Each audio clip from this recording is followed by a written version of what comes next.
Hello, my name is Mitch Peters from the Walk. I have a question that was inspired by Tony Bates's presentation, but it can be open to anyone. You talked about in your survey of Canadian higher education and looking at innovation and pedagogical models and looking at specific cases and examples of innovative practice, and that one of the results you saw was a surprise that professors and educators weren't necessarily explicitly drawing from pedagogical theory or pedagogical models. And I'm wondering if you think that is a generalized concept in face-to-face traditional learning, that it's not necessarily an intentional use of pedagogical models or theories, and whether the same thing applies in online spaces. Do you think there might be more attention to a pedagogical foundation in the teaching that happens in online spaces, or do you think that again it's more just sort of incidental planning that isn't drawing from pedagogical theory? I think the reason for it, first of all, I would say that most of the online courses do have, they're designed with an instructional design team, fully online courses. And the reason for that is very simple. They've had to prove themselves that they can perform just as well as face-to-face courses. So there's been a higher demand on the standard on fully online courses. We never applied the same standard criteria to face-to-face teaching because it's assumed that is the standard model against which everything has to be compared to. So. And it's not been too much of a problem until the faculty started to integrate the online component into their face-to-face teaching in hybrid and blended courses. And then that's where I start to get worried, because they're not using best practices, they're not assuming that, they're not really aware of the workload they're putting on students. In some cases, they haven't cut the workload from the face-to-face component, they've just added on the online component, so they've doubled the students' work. I mean, there are basic things like that concerns me about the move to hybrid and blended learning. For instance, most common is the flipped classroom, and surprise, surprise, they find the students don't watch the videos before they come to the class for discussion. Well, you know, that's a problem that could easily be avoided, because they're not organising the classroom session where it puts pressure on the students to actually watch the video. Otherwise, they're going to get embarrassed because they don't know the answers. So there are all kinds of simple techniques that could be used to avoid these basic errors. And the problem is, though, that most faculty don't have a pedagogical background, and we don't give them that background, and they only come across it when they run into problems of having to do something different, like integrate online learning into their courses. So one of the good things about this is it is forcing a discussion on campuses now about quality control. I hate that word, but you know, how do we make sure that the blended learning brings the best practices from online and make sure it's used on campus? So I'm not sure I've answered your question properly, but... No, it's great. And I think, you know, there's a lot of resonance and a lot of association with all the speakers this morning about kind of the role of learning, but also the role of teaching. And I think a lot of it touches on self-reflective practice, which I think was mentioned a lot, self-regulating, and that it's critical for the teacher as well, right? To reflect on their own practice, and that is thinking about what models they're using, what objectives they're trying to achieve, and what, you know, pedagogical models can inform that. So, no, thank you very much, everyone. It was great to hear the talks this morning. Does anyone else want to respond to that, or? Yeah, I think, you know, definitely Tony's right that, you know, in MOOC production, you know, there's more attention to quality, although we do see a lot of MOOCs are replicating kind of the most conservative models of education. But even then, there's one advantage, is that it's out in the open. And so once somebody, you know, if somebody does something good in a small classroom with 20 students, only those 20 students know it at best. If you do it in the MOOC, then, you know, it's out in the open and other people can see it, and so hopefully that that knowledge of how to teach and how to learn will build up over time. Yeah. Lisa? Allison? So one of the things I want to say is that we seem to be foregrounding this idea of getting content out there, but we're almost suppressing or de-emphasizing this idea of dialogue and engagement, or leaving it up to the learner, like the connectivist type MOOCs. This is why this idea of ensuring that students have the confidence and have the ability to be able to learn in that way is crucially important. Okay. Shall we take another question? You want to, Lisa? Yeah. The only thing that I was going to add to that is that a good way for us, you were talking about reflective practice. That's an excellent approach to looking at how can we integrate pedagogy into our classrooms, into our online classrooms. Another really good way for teachers, if they don't have a pedagogical background, and here I'm going to make a blatant plug for our master's program, is to attend a master's program on how to teach in an online learning environment. So that's one way. Communities of practice are excellent. I mean, if you can create or find a community of practice of others who are struggling with the same kinds of problems. I mean, what Tony was saying, teachers have problems, they want to find solutions. If you can create a community of teachers that can provide solutions, share their best practices, I think you're a step ahead of the game in terms of, finding solutions. I think the other thing I would say is that many professors, particularly in the science engineering side, are very skeptical of the science behind pedagogy. They think it's often referred to it as quackery or false knowledge, etc., etc. And I think part of that is often the terminology that we use. And I've had a little dig at Lisa for hootology, because I think that is more likely to put off faculty, even though the philosophy is excellent. It's trying to make something look more scientific than it is, and we do that all the time in educational research. And it's again because educational researchers are talking to other educational researchers rather than to the people who really should be using the research, which are people who are not educational researchers. Thank you. So what I thought is I will take one question from the online audience and then bring it back to here in case anyone wants to add anything. We have three questions from the online audience, and I'm going to ask the more general one, not directed to any specific speaker. It's a question from Jelena Marjanovic. How can teacher apply learning or study learning analytics in her or his classroom to encourage autonomous learning? Anyone wants to start? Could you read the question again? Yeah, of course. How can a teacher apply learning analytics in their classroom to encourage autonomous learning?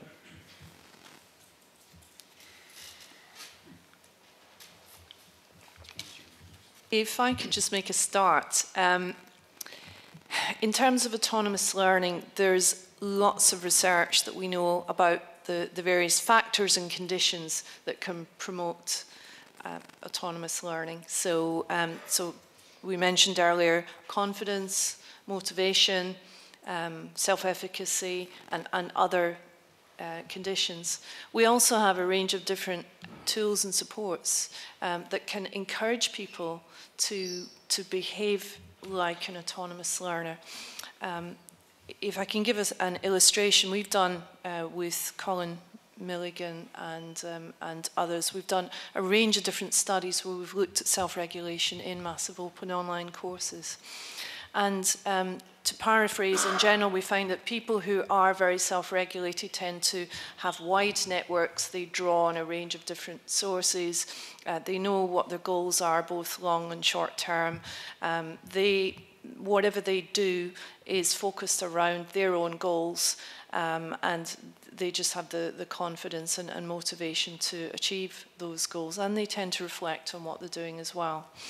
as opposed to people who are less confident, less able, maybe they're not so clear about their goals and so on. So these are two extremes. And of course, self-regulation is not a set characteristic. It's something we can all be highly self-regulated in one context and then very not self-regulated in another context. For example, you may go to work and you may decide on what your goals are and pursue those goals. You might then go to the gym afterwards and you just want an instructor or a trainer to tell you what to do. So that's one example. So there are tools to support various different factors that influence self-regulation. The problem with learning analytics at the moment, I think, is that some of the applications that are being developed have some of the very traditional norms and cultures and assumptions written into the algorithms. So they're perhaps created for more conventional forms of learning rather than learning where it's the learner themselves who goes out and sets their goals and achieves those goals. So to me, that is one issue.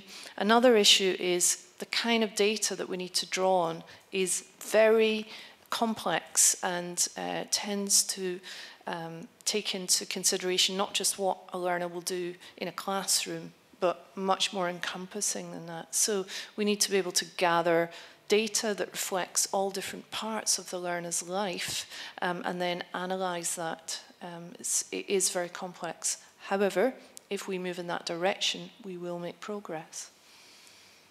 Yes. Can I ask you a follow-on? So when you talk about those indicators or parameters of self-regulated learners, is that something that you could quantify and say, then present the learner with a dashboard saying, this is how self-regulated you are, this is where you should be going, not in terms of these are your learning objectives, but whatever your objectives are, this is the way that you can better pursue them. Yeah, I mean, there already are, I think, pretty good dashboards that have been developed to reflect back to the learner, well, this is what we're seeing online in terms of how you're learning. The work of Simon Buckingham-Shum, for example, at UTS in Sydney, I think is a fantastic example. There are also predictive models that predict based on your behaviour, this is what we think will happen to you next. Predictive models are more difficult because they tend to predict what's going to happen based on what you will do in a conventional learning situation. So we already have the tools. We need to trial those tools. We need to make sure that the learners themselves know what to do with the dashboard when they get the feedback and make progress in that direction. Yes. First, Tony, and after Philipp. Yeah. It's a really good question because autonomous learning is a skill, so students can learn that skill, and one of the things we should be doing is actually teaching them in a way that helps them to develop that skill. And so the question comes then to how are you going to use the learning analytics in this area? Are you going to use it just to screen out non-autonomous learners, and then what do you do with them? You just dump them on one side and don't bother with them? And then use pedagogy with the ones who are autonomous learners. I mean, this is the danger of learning analytics. If it's not applied intelligently, then it can be very dangerous indeed.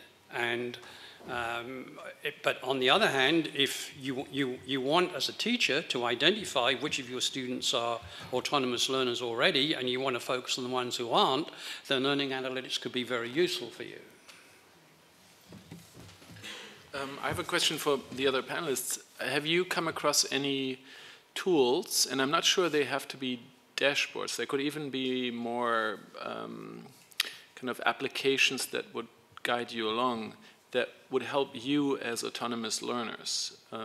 Because, I mean, we had the YouTube example before. It's like when you want to learn something new, you just go to YouTube. So you could argue, well, okay, maybe everyone on the panel is an autonomous learner. But I'm genuinely curious if you have come across any tools that you use regularly yourself, not for your students, that you find helpful in being better autonomous learners. So I think a lot of social media like Twitter and LinkedIn, depending on who your networks are. So some of my networks use LinkedIn a lot. Others use Twitter a lot. So just staying connected with people, seeing what their thinking is one way to, it's almost a back channel that helps you point towards where you might benefit from learning. Just one example. But does that really, like, how does that make you a better autonomous learner? That's a useful tool if you are an autonomous learner. But how do I, if you don't know how to do that, how can I become better at using Twitter as an autonomous learner? Take an online course. Well, that makes you become an autonomous learner. Take an online course? Isn't that ironic that you want me to be an autonomous learner and then I have to take a... I think one of the things you have to do is, it's chicken and egg, isn't it, really? So we've done a lot of work with different industries, including the finance sector. And so the finance sector at the moment in the UK and across Europe is in a bit of difficult situation because of Brexit, because all the legislation, British, UK legislation has to be unpacked from European legislation, and nobody really knows what the consequence is going to be. So people really have to learn in an autonomous way on the job as they do this. So we've been working with the finance sector and trying to identify, so how can people who don't act in a very autonomous way move towards that? And so in that kind of situation, someone like your manager will probably have quite a critical role. There is no single way. It's quite complex, but managers tend to, or people, maybe from an education point of view, it would be teachers, signal, here is a way of behaving. You are becoming an autonomous learner. You're becoming an accomplished finance professional in the same way as you would become an autonomous student, and you become whatever your discipline is. So I think that has to be modeled to students, and it's not a very easy set of skills to learn. I would only add to that. I was going to say modeling is very critical, and it's very important to be able to model the kind of behavior you want to have your students. There was a study done a few months ago where they showed that learners that have teachers that are lifelong learners and that are intrinsically motivated create that kind of reaction in their students. So I think modeling is very important, just to reinforce what Allison said. Scaffolding, I think, is hugely important. You can't just say, well, go on Twitter, you're going to become an autonomous learner. It doesn't work that way. So what you need to do is to model the kind of behavior that you would like to see your students do, and then just continually encourage them when they do something that you think is in the right direction. The other thing that I think is really helpful is peer-to-peer modeling. I think we've got students coming into the classroom, and they all have different types of experiences. Some of them are more autonomous than others, so they learn from their peers as well. So and then going back to the learning analytics question. You can use scaffolding also with the learning analytics. You can toss out all the students that aren't performing autonomously, or you can take them and say, what are these learning analytics telling me about this student? They've logged on twice in the last 3 weeks. They've looked at 3 topics within the course, and there's 50 topics they haven't read yet. Where are they struggling? Where can I provide the kind of support that they might need? Where can I give them guidance on how to be more self-regulated? So I think the role of the teacher then is to be more of a supporter of developing those skills, because it isn't something that you just, are born with, being self-organized. So. If I could just answer a question from Leah Albel, who sent in a question saying, what role does learning design play in autonomous learning? I think as educators, we're always looking for this almost quick fix where we will design something and suddenly everyone will be able to learn in a very easy way. But it's not quite as simple as that. I do think, though, it's almost 2 sides of a coin. So there's the learning and teaching as well. So learning design can help learners become more autonomous by simply modeling this process. I think that focusing on learning designs that brings together people in networks which will model that autonomous learning to them is a way to go forward, rather than thinking about sequence of content. That's not the kind of learning design that's really going to bring, in fact, that learning design may do the opposite, where students tend to rely on sequences. But bringing together networks in a very clever way, where one network will help support your learning in one area and another might support in another area, could be very promising. You want to add something very quick? And Can I add to this? Yes. So I couldn't agree more, and I think the role of design is incredibly important. We sometimes, when we talk about the future of learning and education, I feel like there's a lot of science, learning science that's getting introduced, and then I think the MOOC, a lot of the MOOC people, we sometimes, at least my impression is they're more like engineers. They come to education as an engineer, they try to optimize. And I think the role of the designer is not appreciated enough, and the importance of the role of the designer. And I think even when we talk about design, we often think, okay, you design the course and then it's done, or you design the module and then it's done. I think it goes much further. It's when it's happening, the interaction, how you're responding to what's happening. Like all of those are design elements, and helping people think about a learning experience. I like your term, learning. It's a learning experience, not a course. Or so I think to whoever asked the question, I think the role of the designer is absolutely crucial. It doesn't conflict with autonomous learning at all.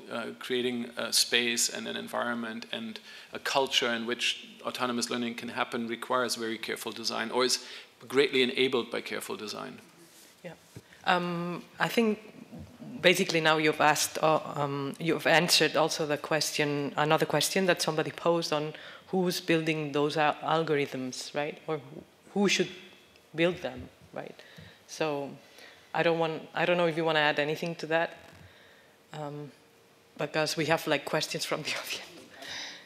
I'd like to comment on that because, again, I'm sorry, I'd like to comment on that because, again, it depends on how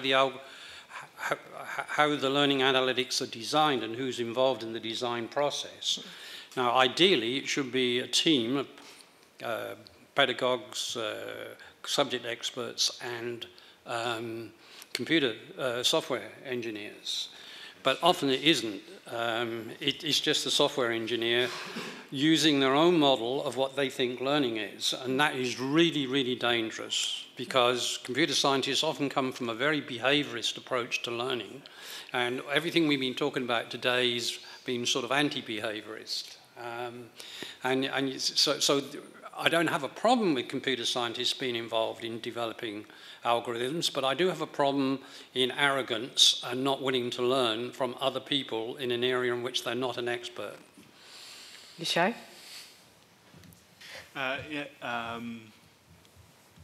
So I think, I actually want to kind of regain the dignity or the honor of computer scientists. I think computer scientists are very good at solving problems. I think perhaps we're not asking them the right questions. And I think what we need to do is we need to model learning practices.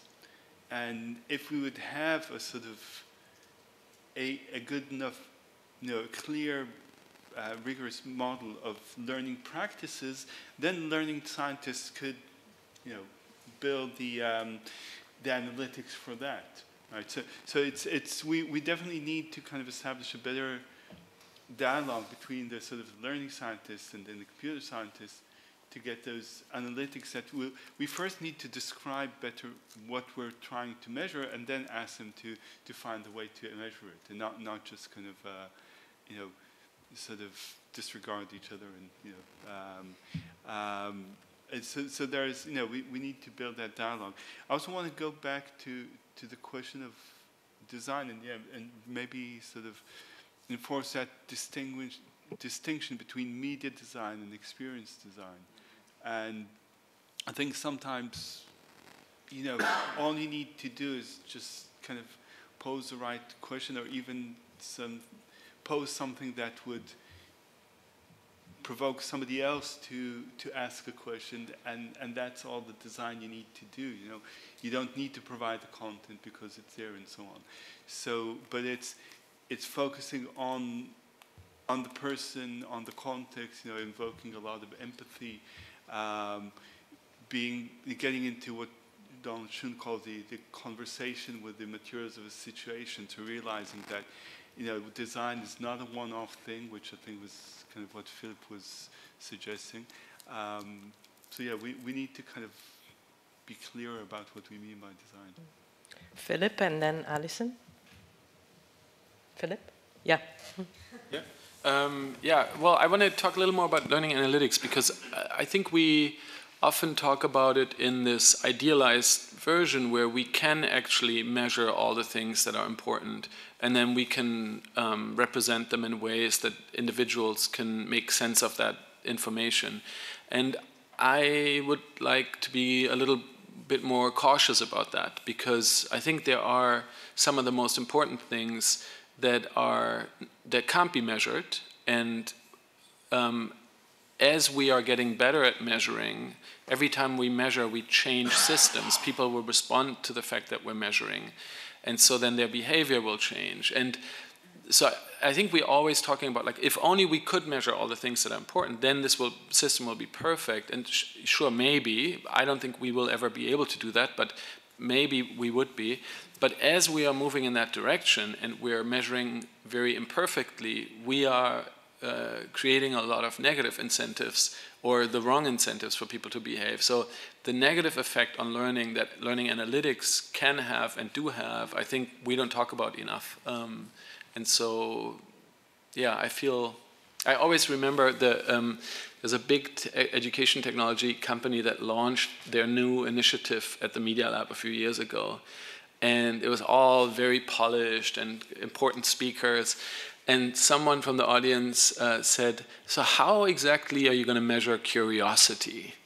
And there was this very awkward silence, and and then, you know, people came up with all kinds of explanations, but it just kind of stuck in my head that, of course, we all know curiosity is the source of learning, and we don't really know how to measure it. And actually, if we tell people we're measuring it, we're probably destroying it. So, yeah, so I feel a little conflicted about the whole learning analytics hype at the moment.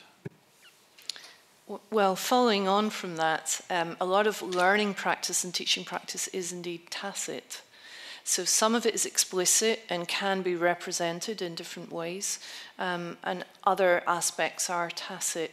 And I'd like to give a shout out to the UK JISC OER work from some time ago, maybe about 10 years ago. I know David Kernahan is online and has been following what we're doing. So a lot of David's work was really looking at this idea of trying to encapsulate teaching knowledge and represent that. And we had colleagues like Diana Lorillard with the London Planner and so on. But one of the key issues there was the explicit knowledge in some ways could be captured, codified, shared, and so on. But it's that tacit knowledge that's the reason why you have to be within a community or a network of practice to be able to learn these tacit forms of knowledge. So algorithms at the moment cannot capture these. In fact, humans sometimes don't even understand the tacit drivers behind what they do. So I think there's been a lot of progress in terms of how we apply artificial intelligence to learning design, but we have to be really mindful of what we're not actually able to do at the moment. Yeah, what surprised me in not the study I talked about this morning, but in a national survey, was that virtually none of the 203 institutions in Canada actually, when we asked what technologies are you using, mentioned learning analytics. Now that's astonishing, because Blackboard comes with learning analytics built in. And so do some of the other learning management systems, which they're all using, but they're not using the learning analytics application. Now that does surprise me, because when I was teaching online, I was always wanting to know which of the students who were logging in, what kind of responses they were putting in, and you know, to have something that could actually track that for me so I can make my own decisions about what to do about it. That's the important thing as a teacher. I wanted to say, well, my judgment on this is I need to do that. I can't understand why they're not using it, but I think what's happened is that we've scared them off. They feel they've not got any control over the learning analytics because somebody's written the algorithms and they don't know who it is, and they don't want that person controlling their teaching. No, I'm making a big assumption here, but there must be an explanation for why nobody's using it in Canada when it's built into the system.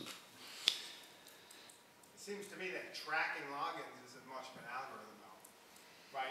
Like to say this student tracked in 20 times or 30 times, I mean, that's just pure a data point. And how interesting it is or isn't is for me a bigger question. Like, I know that there had been early learning analytics and it hasn't evolved much beyond this to say correlation between how many times students logged into Blackboard to how well they were doing in the course.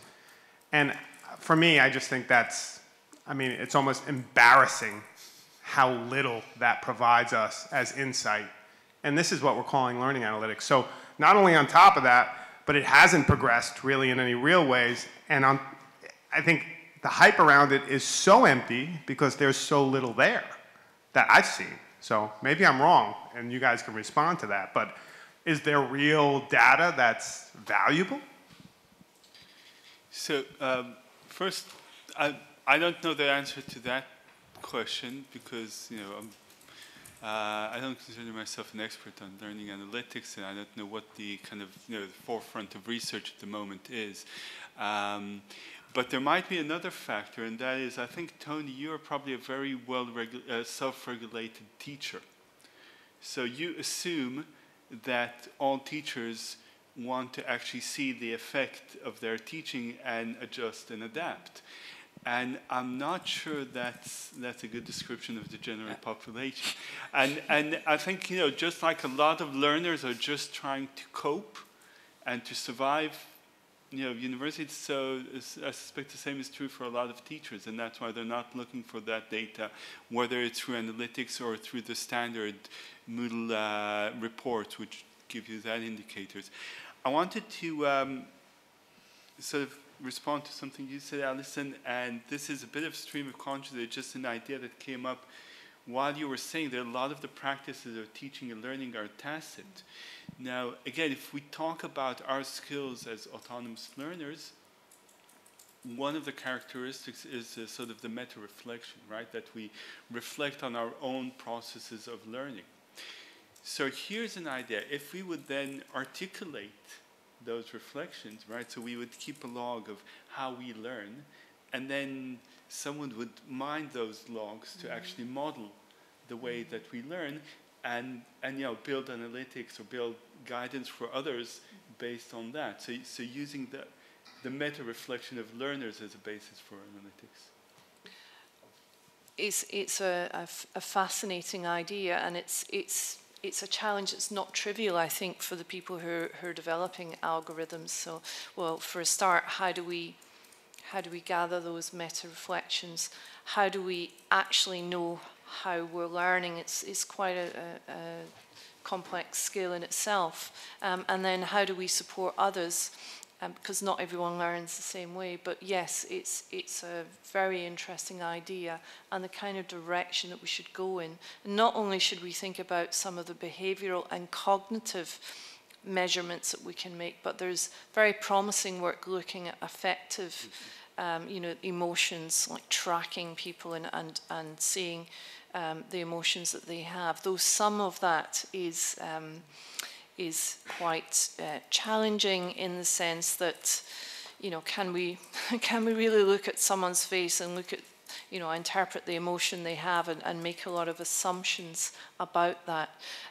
I would say if there's any single person you're going to read in this area, I would recommend Ben Williamson from Stirling University, who's really written sort of critical theory approach to algorithms and data and so on. I'm very inspired by Ben's work, so I would recommend looking at his blog and reading his work.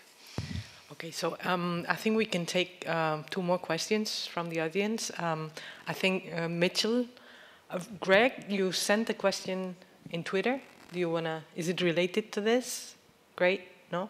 Okay. So Mitchell. Mine's more of a comment, and it's actually going back about 15 comments, but I think it's still relevant. And I think it was related to the question that Philipp posed about what tools can be used, tools or technology can be used to build autonomous learners.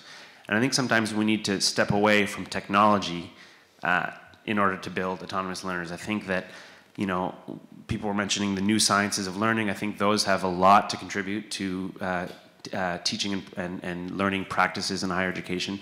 The work of John Hatie, for example, on visible learning, I think learning strategies play a critical role, and all these things can be developed, you know, outside of the use of technology.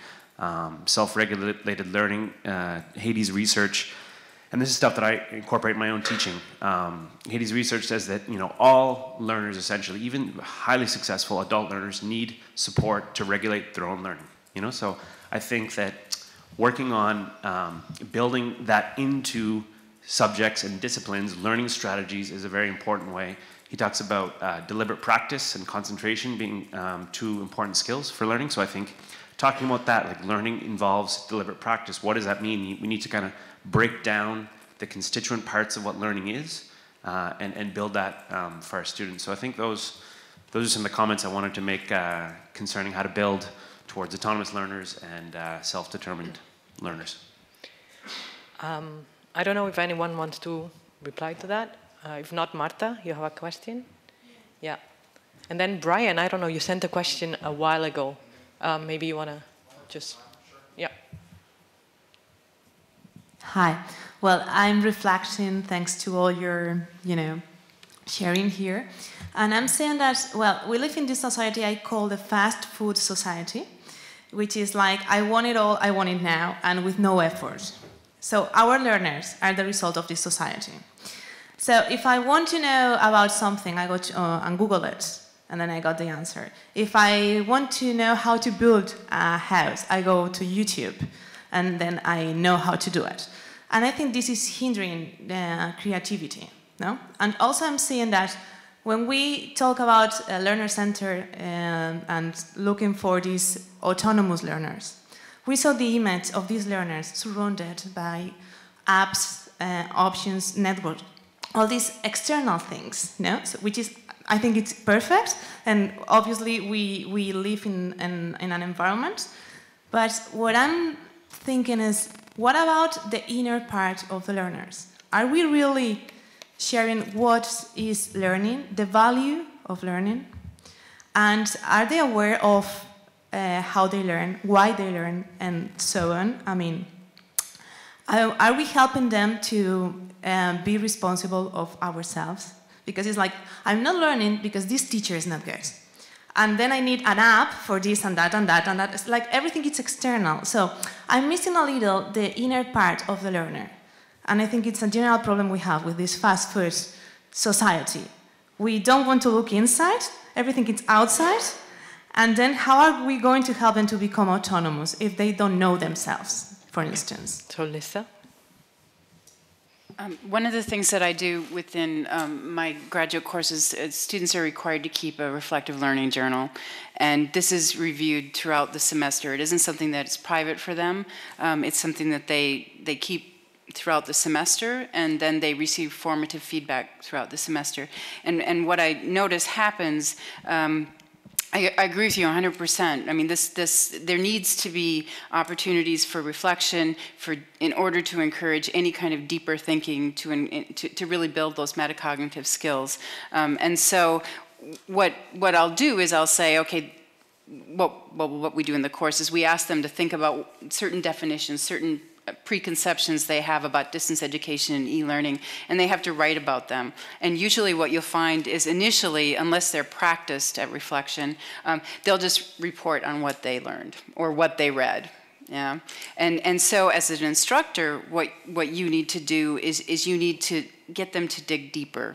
You need to ask them questions that cause them to reflect on, okay, how am I thinking about this? How do I understand this concept? Not entering into a discourse in terms of a debate, but getting them to go deeper in their thinking. And sometimes it's things like, all right, you've learned about this theory. How could you see that happening in real life? How could you apply it in a practical situation? So they have to really start to think more deeply about the topic, and the whole reflective process. And I don't know if you've read Donald Chun's Reflective Practitioner, but everybody should have to read that book. It changed, well, it didn't change my life, but it changed my way of thinking. So an absolutely fabulous book. And so that's what I try to do in my students is to develop reflective practitioners, because these are the kinds of people, once they get into the workforce, they're going to have to continue practicing reflection. It's something that is an ongoing thing. And if they aren't doing it, if they're constantly distracted by going here, going there, getting that instant McDonald's type, information, they aren't going to acquire those necessary skills. So.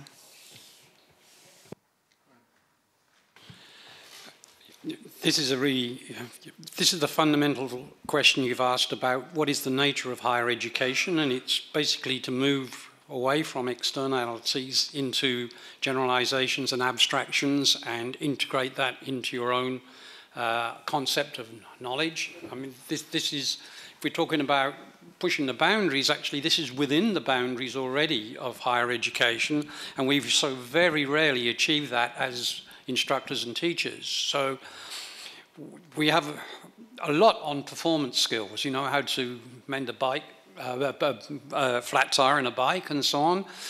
But we don't know very much about teaching those higher order skills. It's a very hit and miss business in most universities. Humanities claims to teach critical thinking and so on, and there are practices they have, like in English, in literature, of reading different authors and comparing and their approaches to women's role in society and so on, but it's very hit and miss whether people actually get those critical skills. So I think, first of all, we don't define them very well, and we don't define how specific they are and how general they are. And that's really important, because what we're trying to teach is skills that can be generalized outside of the academic context now. So we're talking about creativity, problem solving, and so on, but most of those are contextually embedded. In other words, problem solving in medicine isn't the same as problem solving in business. In business, there's a much more appetite for risk in problem solving. In medicine, there's a very low level of risk in solving problems. So you can't just say, well, I can teach problem solving and you can go off and apply it in any different area. But we still don't know very, very well exactly how those skills are developed in people. And what you're looking for, and which is, I think, what all students should be looking for, is how do I internalize that process and how do I learn that and make it my own, so I can use it wherever I need to use it. And to do that, you have to get away from the externalities, because by definition, they're very context-specific, and they can't always be moved into other subjects. What happens if you do Google a question and they don't have an answer for it? Or if they have an answer which is totally inappropriate. Now, Siri always comes up with totally inappropriate answers to my questions, but of course it's my fault for not asking the question properly, so I've learned that from Siri. Okay, so Philipp first and then Allison. Yeah, I do want to reframe a little bit fast food culture or fast food learning culture. I think I agree, but I don't think that the examples we had from YouTube are good examples for that. because I think in those cases, actually, we saw examples for autonomous learning that started with someone's interest. Then they sought out some materials that they needed, but then they went on to do something. So I feel like if it was the fast food approach, they would have ordered the bike or the house or something, and it would have just magically appeared without them understanding where it came from. So I think that's my only.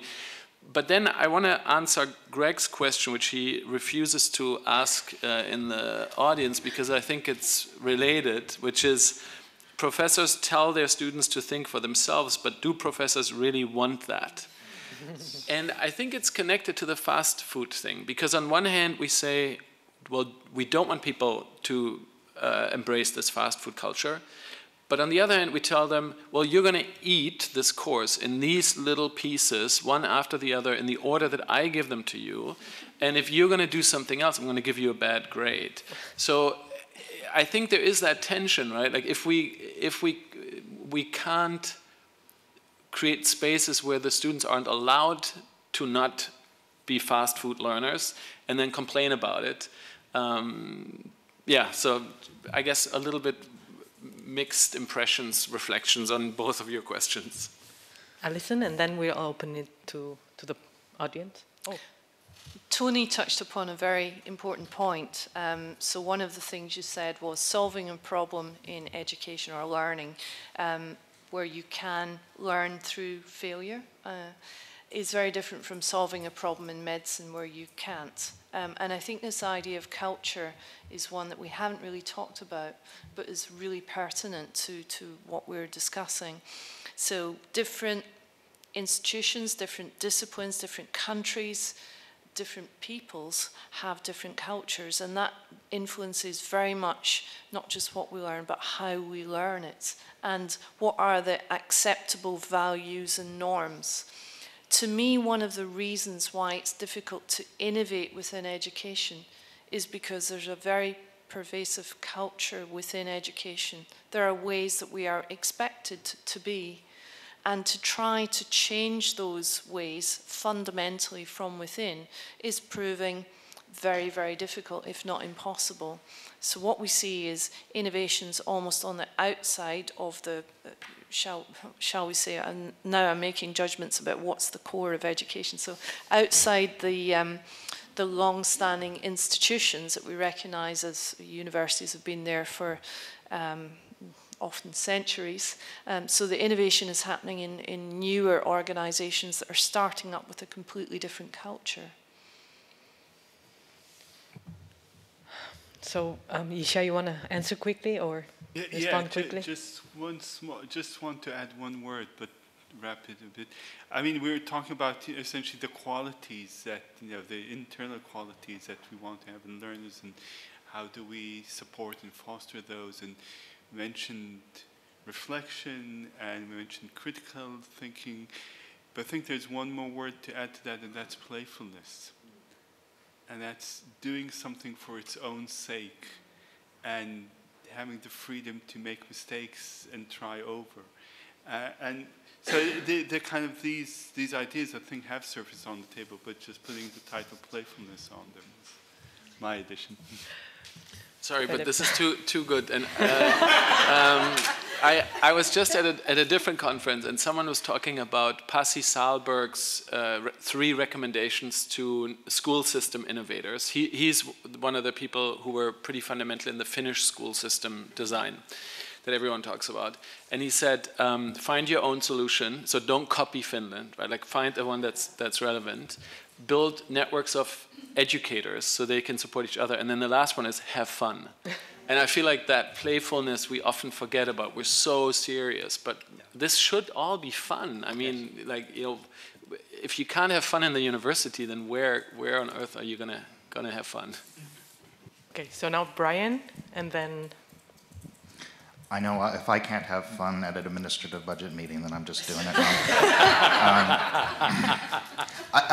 I think the exchange that we just had actually speaks to the question, but I'll pose it again, and if anyone wants to maybe add one more thought, I'll welcome to. It was prompted by something Lisa said, where she just noted that you know, even in contexts where you're trying to encourage self-direction amongst learners, that they'll say, you know, we prefer the chalk and talk.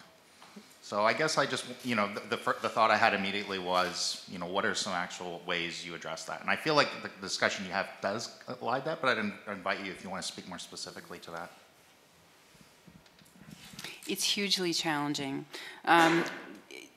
Initially I didn't think it would be, because I thought, well, all students are going to want to learn, and they want to take responsibility for their learning, and you know, to have that freedom of choice, that's just great, because I like that for me, you know, and I've seen it in my own children. They like to be able to make choices about what they're going to do, and how they're going to learn, and what they will learn. In the reality, most of the students, I would say, a good majority of them don't like pedagogy or self-determined learning, because it forces them to take responsibility for their learning. And I will get messages from students where they will say, I just want you to tell me what I have to do. Don't make me think. Don't make me find the answers myself. Just tell me what I have to do and how I have to do this. And so it's a constant battle. And I think you also posted something on my paper page about this. And you said, well, how do we get students, or teachers, I think it was, to get them out of that place? I don't have any easy answers to that. I just keep pushing them. I keep encouraging them and saying, okay, I understand you're frustrated. I understand that it's challenging for you. I understand that it's difficult, showing empathy for their situation. And then saying, well, try this. But not stepping back and giving them the answer, or giving them the direction, or saying, okay, you win, I'll just tell you everything you have to do.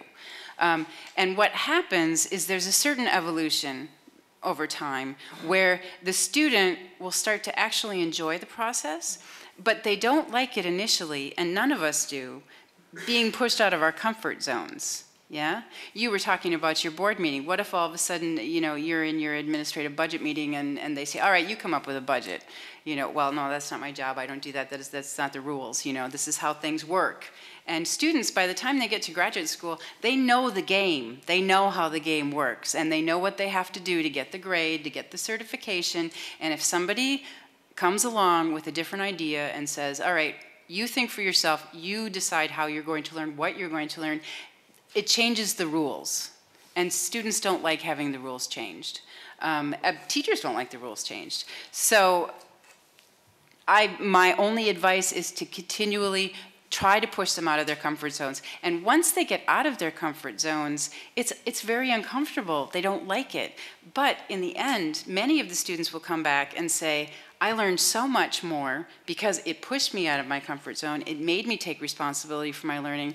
And then they don't want to go back to the old form of learning, of where, you know, where somebody says, this is what you have to do and this is how you have to do it. It takes them back into their comfort zone, but it also gives them, I think, a kind of a dissonance and an uncomfortable feeling because, oh, I've kind of experienced how cool it is to learn in a different way, or how much I enjoy it. Because intrinsic motivation is really essential for learning, so.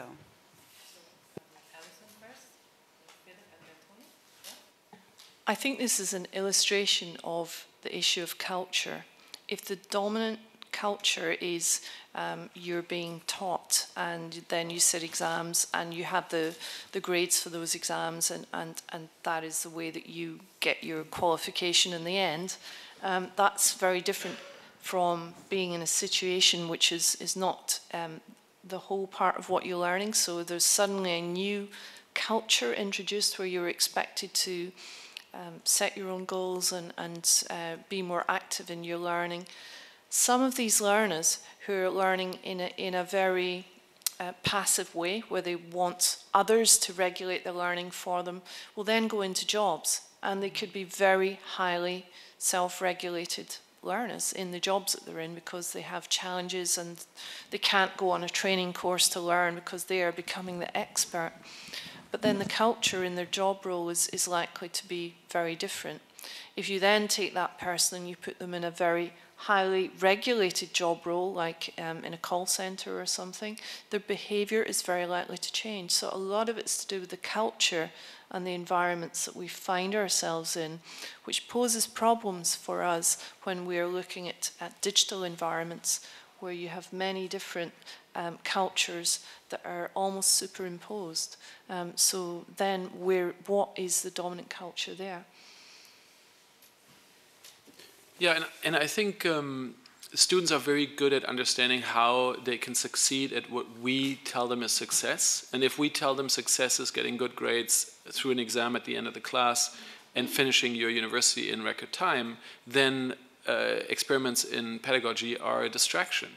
So unless we change the overall system, students are actually very smart in responding to change by saying, I don't want change because you're still telling me I have to finish in this time, in this discipline. Like all the other things are defined for me, and now you're pretending that we have all this freedom, but really I don't. And so I think unless we look at the institutions and the culture of the institutions and create change there, just asking students to roll with it is they're always going to be they're always going to push back. And I remember a panel discussion in Germany, very, very similar discussion, right? Like students are giving me bad feedback for my teaching innovation, and there was a student who actually came on stage and said she had studied abroad and was asked to write a blog post about a topic in psychology that she knew nothing about. And she said, I've never worked so hard, I've never gone so deep, I've put it out there publicly, I'm proud of it, I've gotten feedback.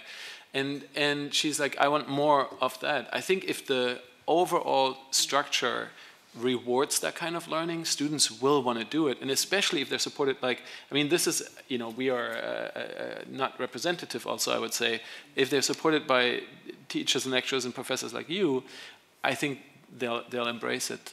So I think there's only one thing instructors need to know, basically, and that is assessment drives students' behaviour.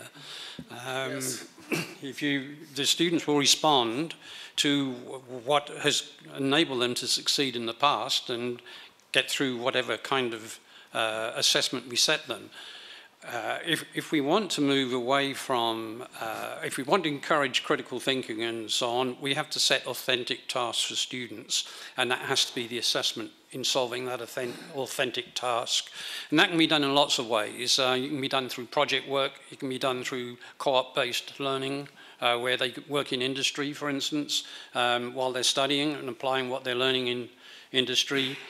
So there's all kinds of ways to get students to think critically and move outside, you know, but if we set multiple choice questions, if we, in first and second year, because we've got very large classes, that's how students are going to learn. They're going to learn how to answer those questions, and they're not going to think for themselves, because everything will be external and not internal. It comes back to the earlier question about how do students internalize learning and so on, and that is by giving them authentic tasks.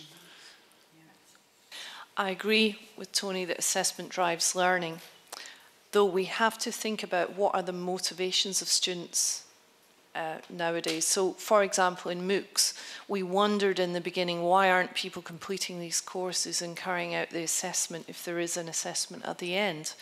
And it could be because students were struggling with the course, but on the other hand, it could be because the students didn't intend or didn't want to have the accreditation at the end. That's not what they were interested in. They were interested and motivated by something else. That something else could be learning something for your job. It could be just hanging out with the cool guys who are in MOOCs. I don't know. All kinds of motivations. And then it's still assessment that's driving behaviour, but the assessment then is different. It's you're learning something for work, so you're managing to successfully complete a task at work. Or you're just hanging out with the cool guys. Your assessment then is, well, you know, does Brian Lamb know you or not? I don't know, something like that. Can I be Brian Lamb? Oh. Well, what can I say? I have a choice.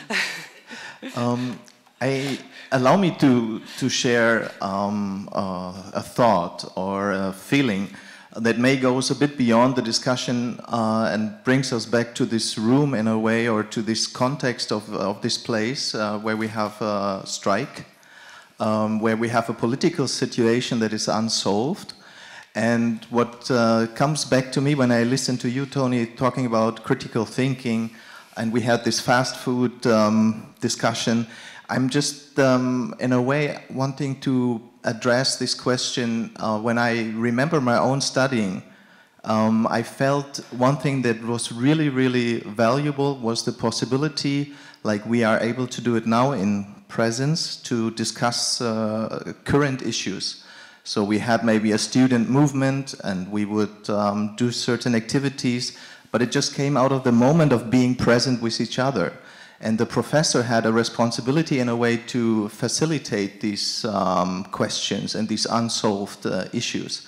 And in a way, I'm wondering, with this current situation in Catalonia, and maybe you could also find some other examples of current US politics, or you can go all around the globe, how much is this actually taking place in online learning? Where is the citoyen?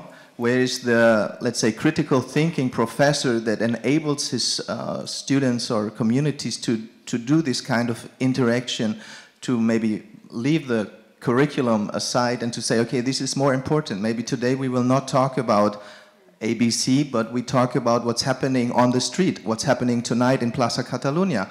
And these kind of, open debates that I consider, with a Bourdieu point of view, that maybe is the first responsibility of universities to also deal with those kind of questions. Where is this taking place in online learning? In classic, student classes. Maybe it's, I don't know, it's beyond this discussion, but. There are some examples of that, actually. Just after the financial crisis, there was a MOOC done by the governor, a former governor, chair of the Federal Reserve, out of the University of George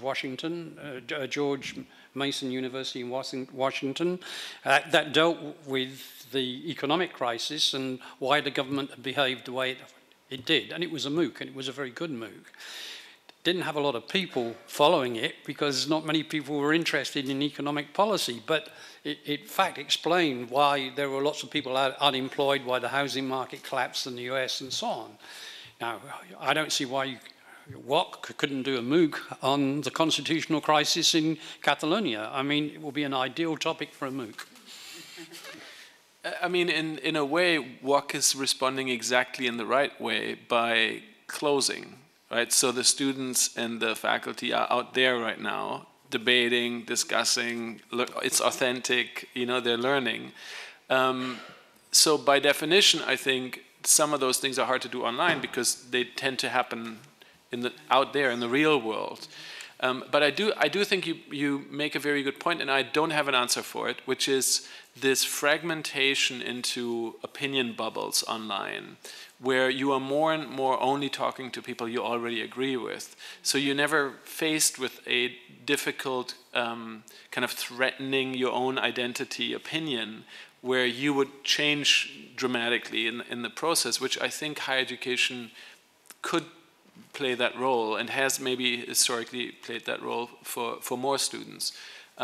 So I've never thought about it that way. I don't have a reply, but maybe someone else has a solution. I have a quick comment here. Sorry, I've hijacked the microphone. I think there's a lot of learning going on. I think our colleagues at the UOC and the Catalan citizenry is on the street pushing the boundaries of democracy. I think a lot of it is informal learning. There's some organized informal learning, and I think a lot of that is online as well. I mean, we wouldn't have the situation today without online communities, political communities, social movement communities, etc.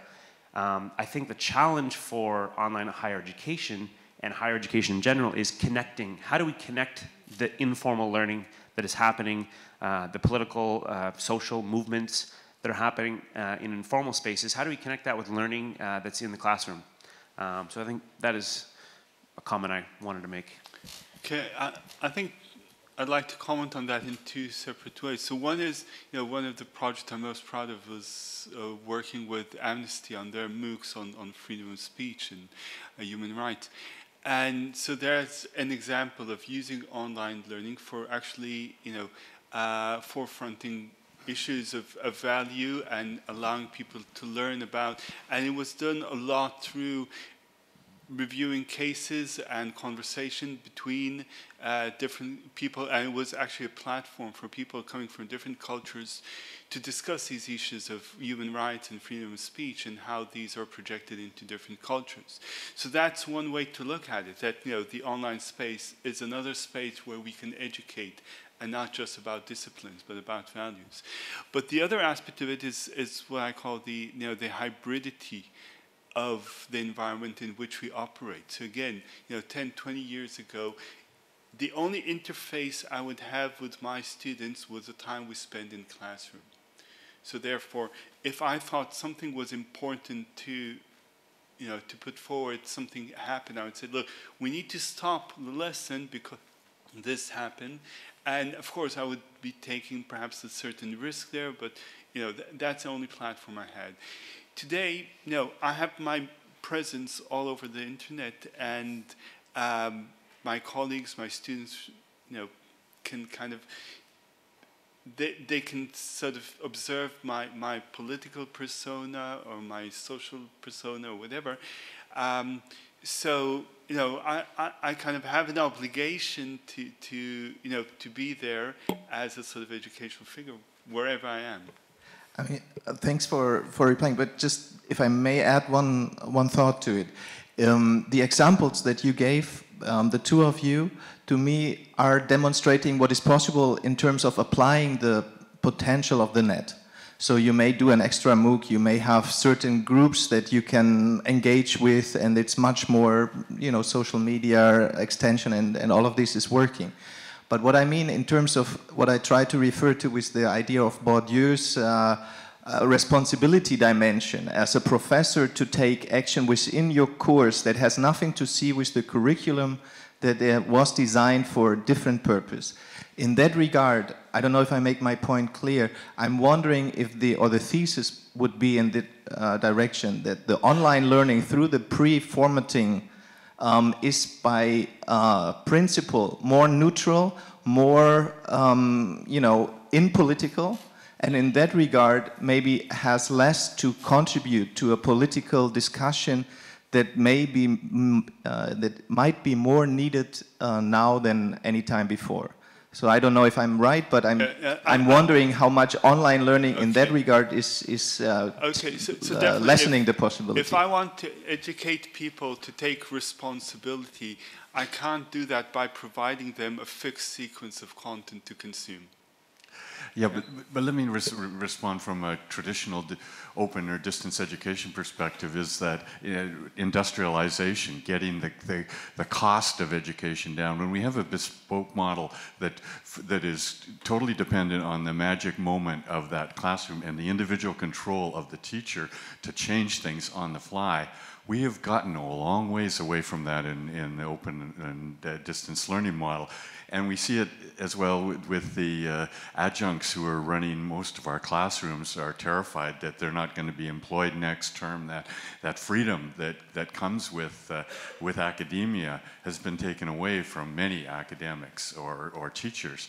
And I think that's a real challenge, and it's maybe one of the key factors in that there's so much resistance to online learning from traditional academics, is that they really value as a core value this open and freedom. And how do we get beyond that so that we can have our cake and eat it too, that we can, you know, have access, we can reduce costs, but we still allow individual freedom.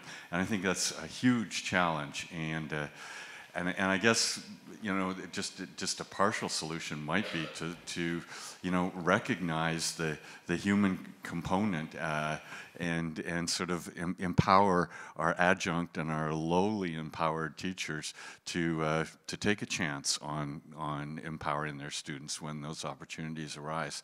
But I think we'd be blind to say that, because even a MOOC that's created on the Catalonian thing, that might at least be 6 months before it's out the door, and by then it might be obsolete. We'll need to be about the Republic of Catalonia.